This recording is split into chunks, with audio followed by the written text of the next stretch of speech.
प्रिय विद्यार्थियों, आज हम एल्केनों के स्रोत, उनके बनाने की विधियां तथा उनके भौतिक गुणों के बारे में अध्ययन करेंगे। सर्वप्रथम एल्केनों के स्रोत। एल्केनों का सर्वाधिक महत्वपूर्ण स्रोत प्राकृतिक गैस व पेट्रोलियम होता है। पेट्रोलियम एल्केन तथा अन्य हाइड्रोकार्बनों का मिश्रण होता है, जिसमें 4 कार्बन परमाणुओं तक की एल्केन पाई जाती है।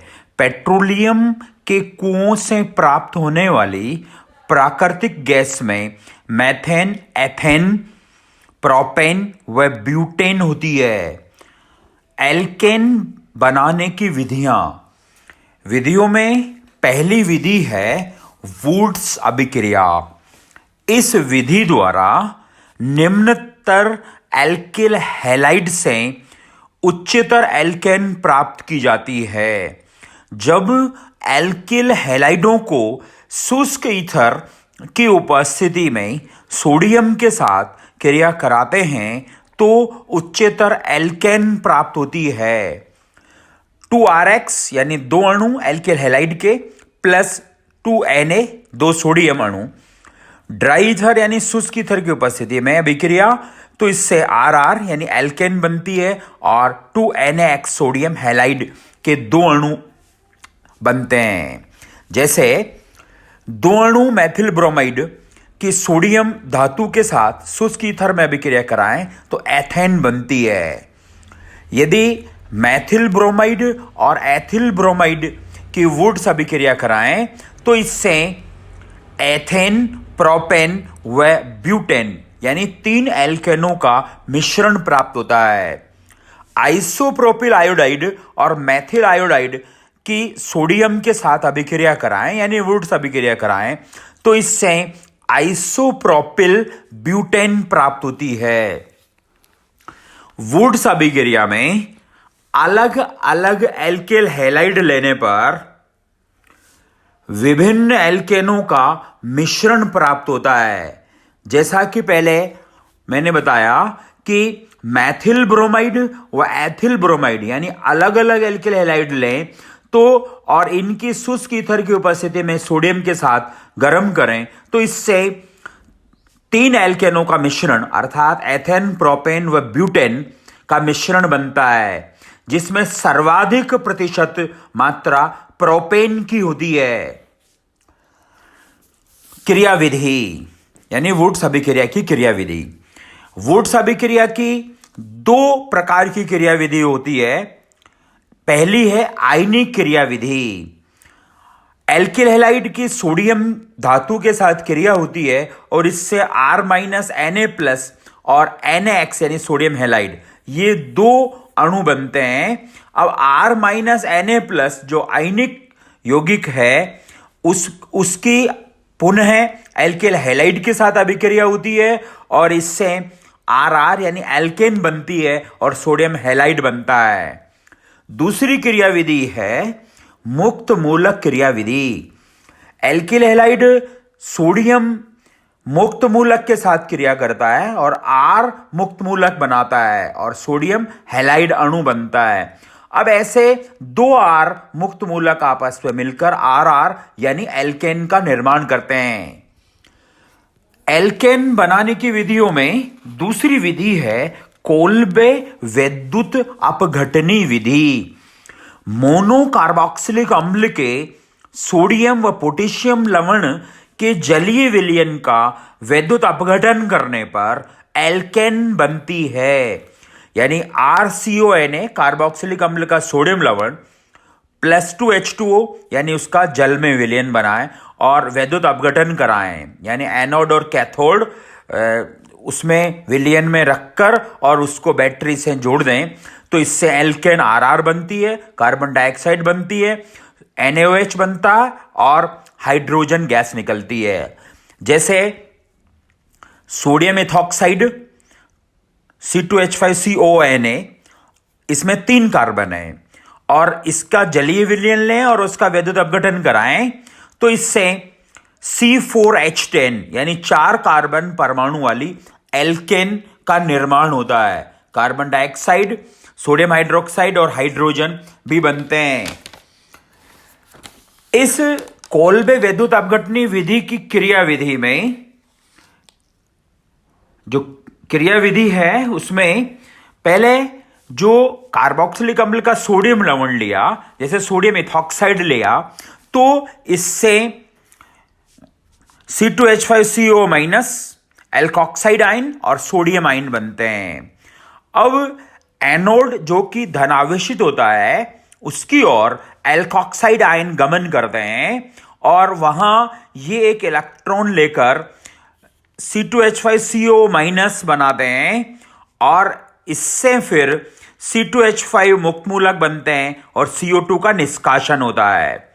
C2H5 के दो मुक्त मूलक आपस में मिलकर C2H5 यानी ब्यूटेन का निर्माण करते हैं। कैथोड जो कि ऋण आवेशित होता है उसकी तरफ धन आवेशित सोडियम आयन गमन करते हैं और वो एक इलेक्ट्रॉन लेकर उदासीन सोडियम बनाते हैं, जो उदासीन सोडियम यानी Na H2O के साथ अभिक्रिया करके NaOH बनाता है तथा हाइड्रोजन गैस मुक्त होती है। एल्केन बनाने की तीसरी विधि है कार्बोक्सिलिक अम्लों के विकार्बोक्सिलीकरण द्वारा। मोनोकार्बोक्सिलिक अम्ल यानी RCOOH के सोडियम या पोटेशियम लवण को सोडा लाइम के साथ गर्म करने पर एल्केन बनती है। इसमें कार्बोक्सिलिक अम्ल में एक कम कार्बन परमाणु वाली एल्केन बनती है, जैसे RCONA प्लस NaOH यानी मोनोकार्बोक्सिलिक अम्ल का सोडियम लवण RCOONA और सोडियम हाइड्रोक्साइड और CaO का मिश्रण यानी सोडा लाइम, इसके साथ इसको गर्म करें तो RH एल्केन बनती है और Na2CO3 यानी सोडियम कार्बोनेट बनता है। उदाहरण के लिए सोडियम इथॉक्साइड C2H5COONA 3 कार्बन है इसमें, इसकी सोडा लाइम के साथ अभिक्रिया कराएं तो इससे एथेन बनती है जिसमें 2 कार्बन है, तो एक कम कार्बन परमाणु वाली एल्केन बनी। चौथी प्रकार की विधि है कोरेहाउस एल्केन संश्लेषण। कोरेहाउस एल्केन संश्लेषण में कार्ब धात्विक यौगिकों की एल्किल हैलाइड के साथ युग्मन अभिक्रिया करवाई जाती है। यह विधि उच्चतर एल्केन बनाने के लिए उपयुक्त है। इस विधि में R2LiCu अभिकर्मक का उपयोग होता है जो एल्किल हैलाइड से अभिक्रिया करके एल्केन बनाता है। यानी एल्किल हैलाइड RX की अभिक्रिया शुष्क ईथर की उपस्थिति में 2Li के साथ यानी लिथियम धातु के साथ, तो इससे एल्किल लिथियम बना RLi और LiX बना। अब ये RLi यानी alkyl lithium CuI copper iodide के साथ अभिक्रिया करके R2CuLi यानी लिथियम डाई एल्किल क्यूप्रेट बनाता है और लिथियम आयोडाइड भी बनता है। अब ये लिथियम डाई एल्किल क्यूप्रेट यानी R2CuLi R-X यानी एल्किल हैलाइड के साथ अभिक्रिया करता है और R यानी एल्केन बनाता है और एल्किल कॉपर और लिथियम हैलाइड बनता है। उदाहरण के लिए मैथिल क्लोराइड की लिथियम के साथ अभिक्रिया में CH3Li यानी मैथिल एल्किल लिथियम मैथिल बनता है। CuI के साथ CH3Li की अभिक्रिया से CH3 का होल ट्वाइस CuLi यानी लिथियम डाई मैथिल क्यूप्रेट बनता है जो प्रोपिल ब्रोमाइड के साथ अभिक्रिया करके ब्यूटेन बनाता है। इन विधियों के अलावा एल्केन बनाने की और भी विधियां होती है, जैसे गिरनार अभिकर्मकों से एल्केन बनाई जा सकती है, साबाते सेंड्रेंस अभिक्रिया से एल्केन बनाई जा सकती है, एल्केनॉल से एल्केन बनाई जा सकती है, कार्बोनिल यौगिकों से, क्लेमेंशन अपचेन से, वॉल्फ किस्नर अपचेन से एल्केन का निर्माण किया जा सकता है। एल्केनों के भौतिक गुण। एल्केनों के गलनांक व क्वथनांक कम होते हैं। एल्केन अध्रुवीय होती है। उनके अणुओं के बीच दुर्बल वांडरवाल बल कार्य करते हैं, अतः उनको तोड़ने के लिए कम ऊर्जा की आवश्यकता पड़ती है। इसीलिए एल्केनों के गलनांक व क्वथनांक कम होते हैं। एल्केन जल में अविलय होती हैं, अध्रुवीय होती है। इस वजह से जल में अविलय और कार्बनिक विलायकों में विलय होती है। समावयवी एल्केनों में सीधी श्रृंखला वाले समावयवी का क्वथनांक शाखित श्रृंखला वाले समावयवी की अपेक्षा अधिक होता है तथा जैसे जैसे शाखाएं बढ़ती है क्वथनांक कम होता जाता है। जैसे 5 कार्बन परमाणु वाली पेंटेन का जो क्वथनांक है 36 डिग्री होता है और इसमें यदि शाखित वाली 5 कार्बन परमाणु वाली एल्केन लें तो इसका 28 डिग्री होता है और अधिक शाखित करें तो 9.5 डिग्री होता है। यानी शाखित अधिक जितनी ज़्यादा शाखित होगी क्वथनांक का मान घटता जाता है। इसका कारण ये है कि शाखित होने के कारण अणु का आकार वृत्ताकार की ओर बढ़ता है जिससे उसका पृष्ठीय क्षेत्रफल कम हो जाता है। पृष्ठीय क्षेत्रफल कम होने से अंतराणुक बलों की तीव्रता कम हो जाती है और क्वथनांक कम हो जाता है। सम कार्बन संख्या युक्त अशाखित एल्केन जैसे 2, 4, 6, 8 आदि कार्बन युक्त एल्केन अधिक सम्मित होने के कारण अधिक सुगठित क्रिस्टल संरचना बनाती है, अतः इनके गलनांक विषम कार्बन संख्या वाले एल्केन यानी 3, 5, 7, 9 आदि कार्बन रखने वाले एल्केन की अपेक्षा उच्च होते हैं।